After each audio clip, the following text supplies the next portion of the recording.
Shalom. Kita bertemu kembali di dalam video pembelajaran Pendidikan Agama Kristen dan Budi Pekerti kelas 9 bersama saya Nani Mariati STH. Materi kita kali ini terambil dari bab 10 dengan judul Gereja Peduli kepada yang berkebutuhan khusus. Baiklah, sebelum kita memulai pembelajaran kita, mari kita berdoa. Ya Tuhanku, ya Yesus Allahku, terima kasih untuk keberadaanku, keluarga dan sekolahku. Aku berharga di hadapan-Mu dan semua aspek kehidupanku. Engkau memahami, mendukung dan memberkatiku. Berikan aku hati untuk meneladani-Mu, peduli kepada sesama terutama temanku yang membutuhkan kepedulian-Mu dan kepedulianku, sehingga hidup ini bermakna bagi sesamaku, hidup menjadi indah dan berguna bagi keluhuran-Mu. Terima kasih Tuhan sebagai penolongku yang selalu ada bersama-sama denganku. Di dalam nama Yesus kami mengucap syukur dan berdoa. Amin.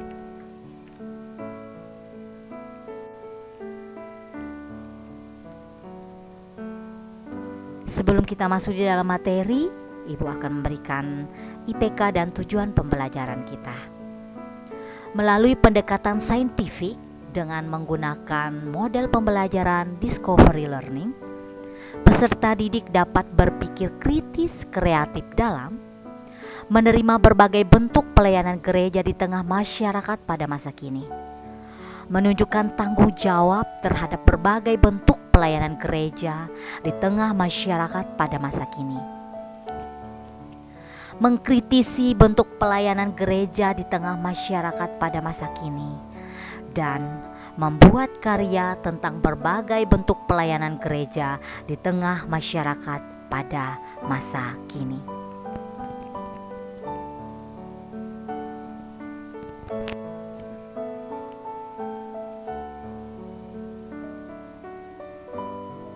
Pernahkah kamu memiliki pengalaman terhadap orang berkebutuhan khusus di sekitarmu? Apakah keadaan mereka masih mengalami realita yang jauh dari harapan mereka? Kira-kira apa yang kamu lakukan apabila kamu memiliki teman yang memiliki kebutuhan khusus?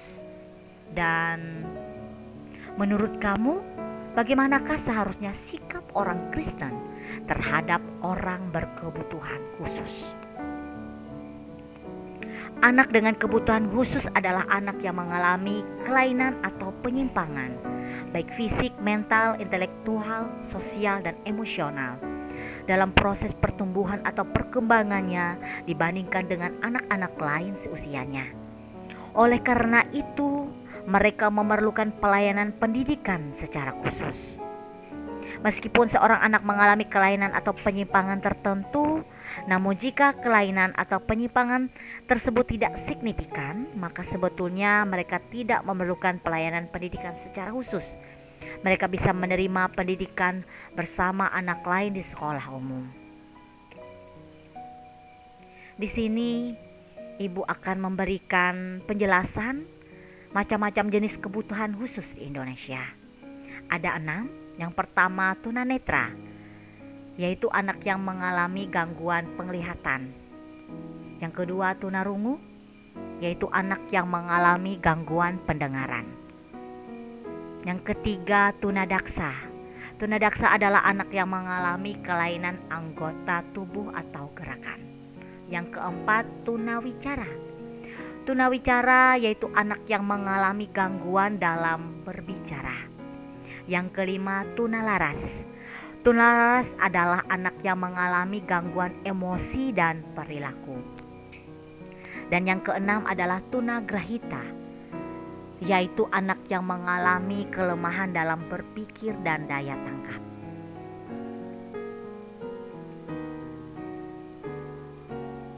Melihat hal-hal ini, ada beberapa masalah yang dialami orang berkebutuhan khusus di tengah keluarga.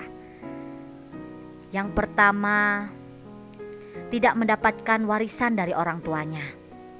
Pada saat pembagian warisan, terutama berkaitan dengan harta benda dan tanah, Mereka dianggap bukan sebagai pewaris yang berhak mendapatkan warisan. Yang kedua, sebagai noda keluarga atau stigmatization. Pribadi dengan kebutuhan khusus sering dianggap sebagai noda keluarga. Mereka dianggap lebih rendah, tidak sempurna. Orang seringkali menghindar berhubungan dengan mereka. Yang ketiga, rentan terhadap pembunuhan. Di beberapa masyarakat, anak-anak berkebutuhan khusus termasuk seringkali rentan terhadap pembunuhan.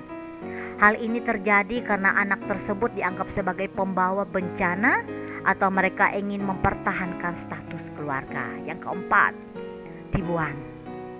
Dalam banyak kasus, anak tunadaksa juga sering dibuang untuk menghindari noda keluarga. Yang kelima, dikurung.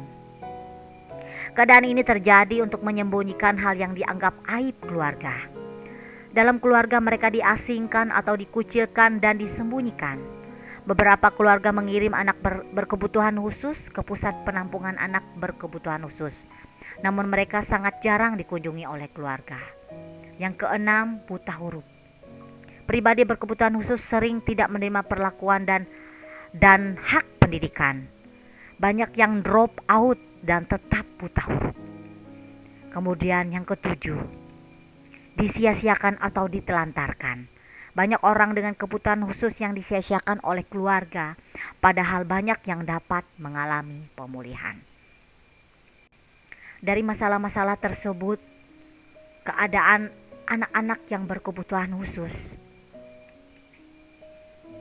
Tuhan Yesus berbeda pandangannya dengan mereka. Di sini dapat kita lihat pandangan dan sikap Tuhan Yesus terhadap orang dengan kebutuhan khusus. Yang pertama, Tuhan Yesus menentang semua sikap yang tidak benar dan diskriminasi. Tuhan Yesus mengajarkan untuk mengasihi dan menghargai mereka. Kita lihat di dalam Lukas pasal 14 ayat 12 sampai 14. Tuhan Yesus menentang semua sikap yang tidak benar dan diskriminasi.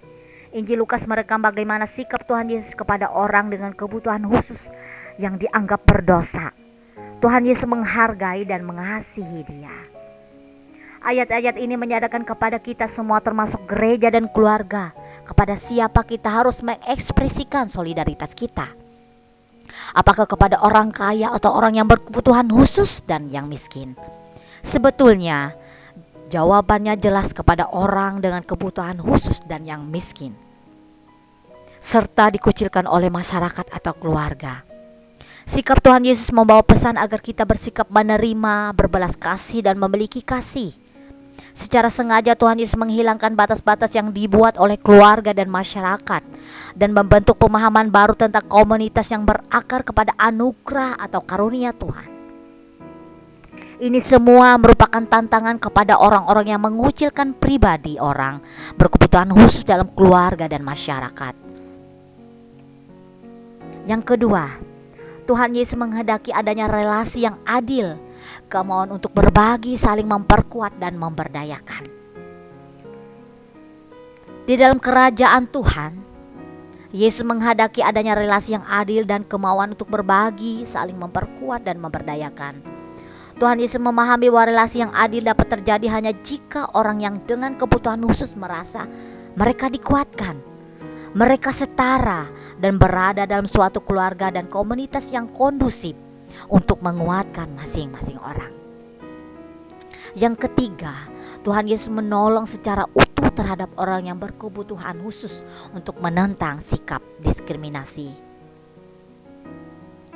Dalam realita, Tuhan Yesus dengan kasih-Nya mengungkapkan karya-karya untuk memulihkan kehidupan fisik bagi orang berkebutuhan khusus, juga untuk orang yang mengalami kematian. Sebagaimana konsekuensi dari itu semua, Kristus yang peduli kepada kita dan memberikan hidupnya sendiri. Dengan demikian, Tuhan Yesus adalah pemberi kehidupan, menderita untuk orang yang berkebutuhan khusus. Di tengah-tengah usaha untuk pemulihan dan kesembuhan, realita kekuatan dan penghiburan yang datang dari kasih Yesus yang mau menderita untuk orang-orang berkebutuhan khusus diharapkan dapat berperan sebagai kekuatan bagi mereka. Bagaimana sikap kita seharusnya agar kita dapat membimbing maupun mengungkapkan kepedulian kita. Yang pertama, tunjukkan perasaan positif. Tunjukkan bahwa kita menyayangi atau mengasihi orang dengan kebutuhan khusus. Kita dapat mengekspresikan perasaan kasih sayang secara alami, beradaptasi dan mengikuti keinginannya. Secara alami orang akan berinisiatif berdasarkan perhatian dan minatnya. Oleh karena itu kita harus berinteraksi dengan mereka dan memperhatikan apa yang diminati dan dialami oleh orang dengan kebutuhan khusus. Yang ketiga, berkomunikasi dengan baik dan berbicara mengenai hal-hal menarik. Yang keempat, berikan pujian dan pengakuan untuk hal-hal yang dicapai oleh mereka. Menunjukkan penerimaan dan penghargaan melalui pujian merupakan prasyarat untuk mengembangkan rasa percaya diri, inisiatif dan keterampilan praktis maupun sosial. Yang kelima, berikan arti pada pengalaman yang berkaitan dengan lingkungannya. Dengan penjelasan saat kita berbagi pengalaman, maka hal itu akan menimbulkan perasaan senang dan antusias. Baiklah, Ibu sudah menjelaskan materi kita tentang bagaimana sikap kita terhadap orang yang berkebutuhan khusus. Ibu berharap melalui materi ini dan kita melihat ajaran-ajaran dan keinginan Tuhan Yesus supaya kita bisa mempraktekannya dalam kehidupan kita, supaya kita bisa memiliki kasih kepada orang-orang berkebutuhan khusus. Kita jangan menghindar kepada mereka, tetapi kita berbagi kasih dengan mereka seperti yang diajarkan oleh Tuhan Yesus di dalam Lukas pasal 14 ayat 12 sampai 14 ya. Boleh dibaca ya di rumah. Selanjutnya Ibu akan memberikan evaluasi untuk pembelajaran kita hari ini. Silakan dikerjakan soalnya. Yang pertama, bacalah Matius pasal 9 ayat 28 sampai 29. Apa makna ayat tersebut bagimu? Dan simpulkan apa yang dapat kamu teladani dari Tuhan Yesus. Yang kedua, tuliskan pengalamanmu dan pendapatmu untuk memperbaiki kondisi dan sikap lingkungan kepada remaja berkebutuhan khusus. 3. Buatlah tulisan pendek kira-kira 1 halaman atau puisi tentang kepedulianmu kepada teman yang berkebutuhan khusus. Silakan dikerjakan evaluasi pembelajarannya. Kita akan mengakhiri pembelajaran kita hari ini dengan berdoa. Terima kasih Tuhan, kami mengucap syukur dan kami telah mendengarkan materi-materi yang telah disampaikan. Baiklah kiranya Tuhan memberikan kami hati untuk selalu menebarkan kasih-kasih Tuhan kepada orang-orang di sekitar kami, khususnya kepada orang-orang yang berkebutuhan khusus, karena mereka memerlukan kami untuk menguatkan mereka, untuk menghibur mereka, supaya mereka merasa dikuatkan setara dan mereka memiliki harapan untuk masa depan mereka. Di dalam nama Tuhan Yesus kami mengucap syukur dan kami akan mengakhiri pembelajaran kami hari ini. Di dalam nama Tuhan Yesus, haleluya, amin. Demikianlah pembelajaran kita hari ini. Tuhan Yesus memberkati.